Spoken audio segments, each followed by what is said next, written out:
अस्सलाम वालेकुम नाज़रीन, मां आहियां अब्दुल मोमिन जुणो तव्हां ख़बर ॾियूं था त कच्छ जे ते मुंबई में ज़मीन ते कब्ज़े बैदि बासर ज़रदारी दौर जे माण्हुनि जी फायरिंग में मारिजी वियल 5 ॻोठाणनि अयाज़ बंड, पीरसन, शेर मोहम्मद फटरू बंड, साबन बंड, अकमल बंड, माशूक बंड जा लाश मक़तूलनि जे वारसनि पारां नावली मोहम्मद में नेशनल हाईवे ते गुज़िरियल 24 कलाकनि खां क़ौमी शाहराह रोड ते शहीदनि जा लाश रखी धरणो जारी आहे।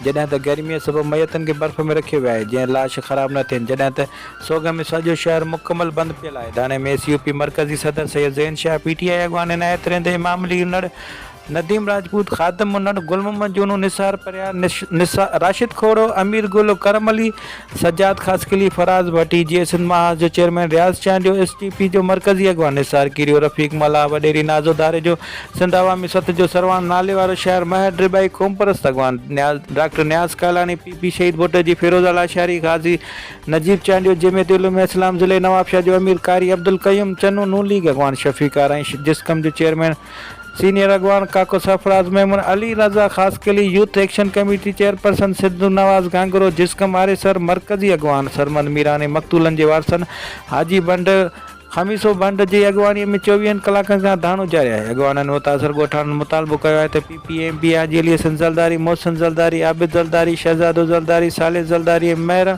ऐं ॿियनि मथां केस दाख़िल करे जवाबदार गिरफ़्तार कया वञनि।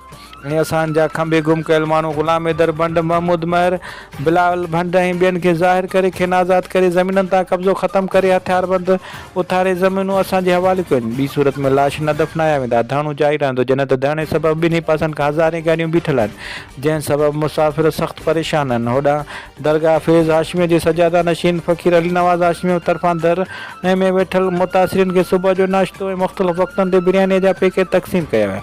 सैयद ज़ैन शाह एहतिजाजी सिलसिले जो दायरो वधाईंदे सुभाणे सॼे सिंध में एहतिजाज जो ऐलान करे छॾियो आहे। हुन चयो त 15 फरवरी अंगारे जे ॾींहुं समूरी सिंध में शतरबंदान हड़ताल कई वेंदी, जेसिताईं बंड बिरादरीअ जी शहीदनि जी FIR वारसनि जे चवण मूजिबि दाख़िल करे मुख्य जवाबदार गिरफ़्तार न थींदा, होसिताईं मैयत रखी धरणो जारी रहंदो। अगरि इंतिज़ाम आहे कि शहीदनि जा जवाबदार गिरफ़्तार न आहिनि करणा त पोइ असांजो एहतिजाज जारी रहंदो ऐं जेकॾहिं असांखे गिरफ़्तार करिणो अथनि त असां वेठा आहियूं। असांखे गिरफ़्तार कयो वञनि, ॿी सूरत में असांजे क़ातिलनि जे गिरफ़्तारीअ ताईं धरणो जारी रखंदासीं।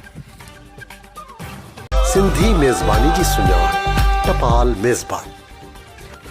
वधीक तफ़सील लाइ विज़िट कयो असांजो वेब चैनल AMJ न्यूज़ क़ाज़ियाबंद। Facebook ऐं YouTube ते ॾिसण लाइ सर्च कयो मोमिन जोणो।